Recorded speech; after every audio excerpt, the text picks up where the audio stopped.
Hello, my name is Kitty, and today I present to you Space Journey, an interactive Java program.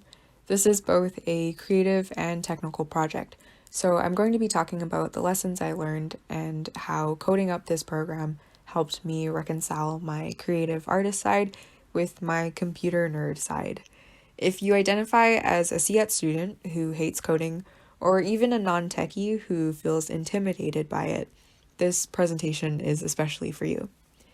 First, I would like to respectfully acknowledge that I am presenting to you from the shared, unceded traditional territory of the Semiahmoo, Katzie, Coquitlam, Kwantlen, Kakite, and Tsawwassen First Nations. To give a bit of context about me and this Space Journey project, I want to tell you a bit about my degree journey. I started at SFU with the intended major of world literature because I love writing and storytelling. However, I realized that doing this so extensively in an academic setting was making me fall out of love with it, so I started to pursue computing science instead. I really liked my introductory programming classes. We got to build some sassy chatbots and create drawings using the turtle tool in Python. But the more advanced classes became, the more theoretical it got, and that also wasn't quite for me. I finally found belonging in the School of Interactive Arts and Technology, or CIAT, which is this lovely blend of creative arts and the coding and technology that I enjoy. So, giving a quick overview of Space Journey, this was my final project for the course IAT 265, Multimedia Programming for Art and Design. This was coded in Java in the Eclipse programming environment, and Eclipse is basically a software that allows me to run visual outputs. The focus was to create a program rich with interactions. So it wasn't necessarily a game, but the user could still use their keyboard and mouse controls to interact. The story for our alien hero here is that there's this huge windstorm on her home planet that's creating a lot of cloud cover. This is blocking the sun's rays and resulting in seasonal depression for her community. And side note, yes, this was definitely inspired by Metro Vancouver. So now she's setting out on a journey to collect sunbeams to help her planet heal. I do find it interesting that I was placed into this panel about crisis disaster response because that is such a serious topic, and my project, you can view it as just a silly, fun program of an alien traveling across the galaxy. However, where I find the value in this project and why it matters to me is that it was empowering to create. When I was still doing computing science, most of the time I was being asked to write these quantitative and logical programs. For example, write a program that computes the nth number in the Fibonacci sequence, or use an algorithm that sorts a list within a certain amount of time. But here in CIAT, this was exactly the kind of coding that I wanted to do. I like using code to animate an alien character and coming up with a story for her journey. That is what is fun to me. And code is like another medium for my art. Even in my computing science classes, my favorite assignments were the ones where we got to draw and create animations.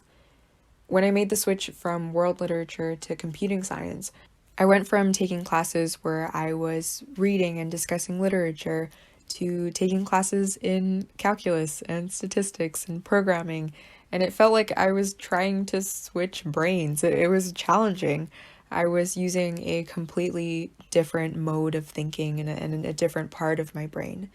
And with this project for Space Journey, I realized my creative arts side and my quantitative computer programming side, they don't have to be separate. They could meld together and help inform each other. Bringing this into the broader student community, I find that we tend to box ourselves into categories. For example, I'm a communication major, or I'm more of a visual person. I don't code, but I want to encourage you to blur those boundaries, even if two disciplines seem like polar opposites, actually, especially if they seem like that. You might be surprised at the connections that you can find. I was surprised at the overlaps I found between world literature and computing science, and I think I just needed some flexibility and imagination to get comfortable. As university students, we are at an ideal point in time to try new things, experiment, and stretch the limits of our minds. And so, keeping this lesson in mind, I'm now going to launch into the demo video.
I apologize in advance for this next slide. It is quite a bit of overload, but I wanted to include it for those of you who just hate debugging. I know coding can be hard, especially if you're learning it for the first time. It can feel really frustrating to keep coming across bugs, especially when your program keeps spitting out all of these error codes. However, we don't have to be afraid of debugging. Errors are inevitable, and it's just part of testing. Instead of seeing these as a headache, and trust me, I know how frustrating this can be, I find it helpful to think of it like you're getting stronger, more resilient. With each bug you come across, you get better at encountering problems and solving them in a calm and methodical way. So again, whether you're a CET student who dreads taking your required coding classes, or maybe you're more of an art student and you're afraid you'll never understand computer code, I want to empower you. Computer programming doesn't have to be hard or scary or intimidating. It can be lighthearted and imaginative. You can use code to draw aliens and animate spaceships.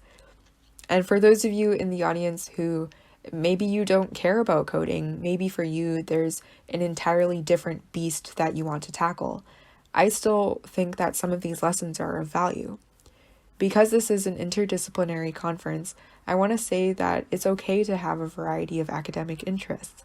Maybe you study dance and you're also really into sociology.